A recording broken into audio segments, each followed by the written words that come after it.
تھک گئے ہیں نا کسی انسان کو پیار کا مطلب روزانہ بتاتے بتاتے، اس پر اپنی محبت نچھاور کرتے کرتے، اس سے درخواست کرتے کہ وہ آپ سے بات کرے، آپ کے لیے تھوڑا سا وقت نکال کر اپنی محبت کا احساس دلائے۔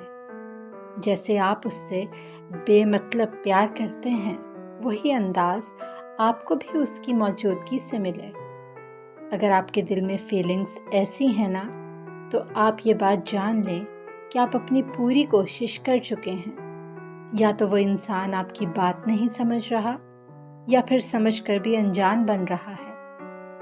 ہاں، یہ بات شاید آپ کو بری لگے، لیکن حقیقت ہے کہ جس ریلیشن شپ میں صرف ایک ہی فریق ایموشنلی انویسٹ کرتا جائے نا، بار بار دوسرے فریق کو یہ باور کروائے کہ وہ اس کے لیے زندگی میں کتنا ضروری ہے، تو وہ ریلیشن شپ پائیدار نہیں ہوتے۔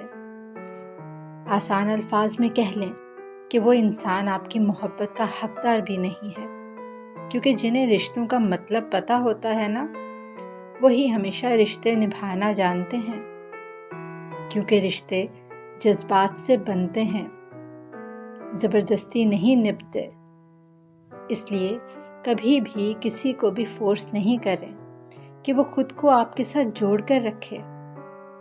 حقیقت یہی ہے کہ جس نے ہماری زندگی سے چلے جانا ہوتا ہے نا، وہ ہم سے دور ہونے کی کوئی نہ کوئی وجہ تلاش کر ہی لیتا ہے۔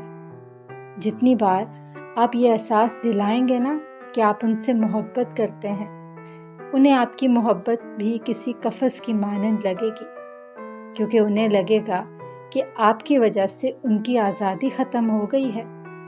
اس لیے اگر کوئی چھوڑ کر جا رہا ہے یا جانا چاہتا ہے تو اسے جانے دے، کیونکہ زبردستی کے رشتے سے سکھ کی دوری زیادہ بہتر ہے۔